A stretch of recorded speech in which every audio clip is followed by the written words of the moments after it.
Oi, gente! Hoje a gente vai falar sobre trabalho em uma transformação gasosa. Então, o trabalho a gente vai representar por essa letrinha grega tal. Ela também pode ser escrita de um outro jeito. Tem gente que escreve ela assim, que também significa tal. E tem gente que chama de work, trabalho em inglês, né? Então, representa pela letra W. Tanto faz, os três estão certos. Eu gosto desse tal bonitinho que é mais fácil de desenhar. Então, unidade de medida de trabalho, como era lá na mecânica, vai ser em joule. E o que vai significar esse trabalho? Então, vamos lembrar o que a gente estava falando nas outras aulas. A gente estava dizendo que tem moleculinhas aqui de um gás, elas estão presas nessa situação entre essas duas tampinhas.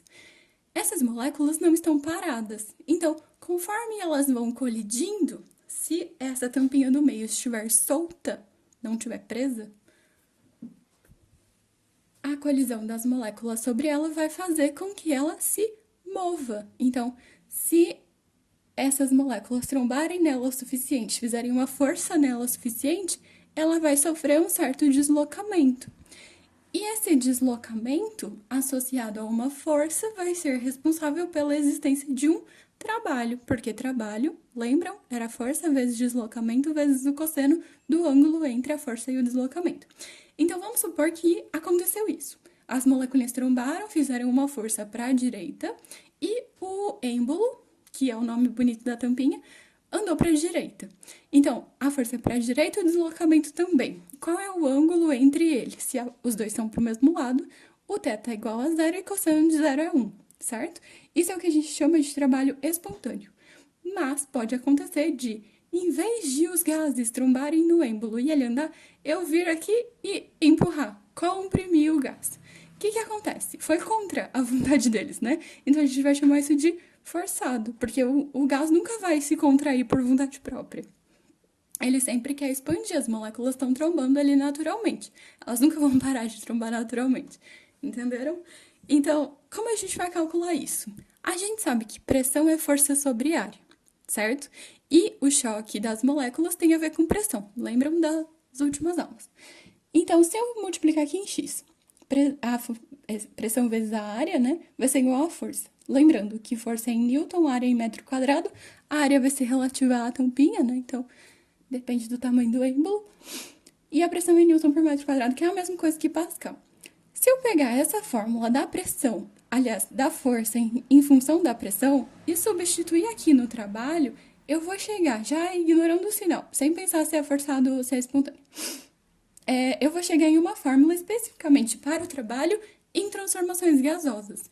Então, vai ficar, no lugar da força, eu pus pressão vezes a área, vezes o deslocamento, eu considerei o θ igual a zero. Não necessariamente é, né? Mas eu considerei por enquanto, depois a gente fala sobre ele.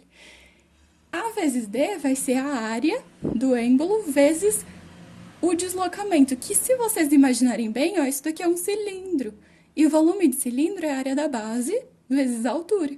Então, A vezes D é o volume do cilindro que está correspondendo à variação de volume que aconteceu no nosso sistema. Então, eu posso chamar isso de ΔV. E a gente chega em uma fórmula que diz que o trabalho é igual à pressão vezes a variação do volume, lembrando que o volume é em metros cúbicos. Só que isso só vale se a transformação for isobárica, porque se não for isobárica, que valor de pressão eu vou substituir aqui? Só tem uma pressão para eu substituir. Então, eu só posso usar essa fórmula se eu tiver uma única pressão no problema, que é quando a transformação é isobárica. E se a transformação não for isobárica? Aí o exercício, né, vai ter que te dar um gráfico de pressão em função de volume. E aí essa transformação vai estar representada como uma determinada linha. Pode ser uma reta, pode ser qualquer coisa. Normalmente são figuras que a gente sabe calcular a área. Por quê? Se a gente tem um gráfico de pressão por volume, o trabalho vai ser numericamente igual à área que tem entre a linha e o eixo do volume. Então, o trabalho é numericamente, porque a área é em metro quadrado e trabalha em joule, né? Então, não dá para ser exatamente igual. Mas a gente tem que calcular o quanto tem entre a curva e o eixo, entre os dois estados que a gente está vendo, certo? Mas muito cuidado. Primeira coisa, o gráfico sempre tem que estar em pressão por volume. Tomem cuidado também com as unidades. Se não tiver em metro cúbico o eixo do volume, você tem que transformar para metro cúbico. Se não tiver em pascal, você tem que transformar para pascal. E esse tipo de cálculo não vai dar para vocês o sinal. Por quê? O sinal depende se o volume está aumentando ou diminuindo. Então, de novo, para ficar atento aos sinais. Se o volume aumentar, a gente tem o final maior que o inicial, então o ΔV, lembrando que delta é sempre final menos inicial, né? Nunca esqueçam disso, a gente vai usar isso para sempre na física, vocês já perceberam. Então, se o volume aumenta, o final é maior que o inicial, o ΔV é positivo, o trabalho também é positivo. E como é que o enunciado vai te dizer isso? Ele vai dizer, o gás realizou um trabalho. E se ele não tiver realizado um trabalho? Ele tem duas opções. Se o volume não mudar, significa que o ΔV é zero, e aí não aconteceu realização de trabalho, então o trabalho é zero. Se não varia volume, não tem trabalho, certo?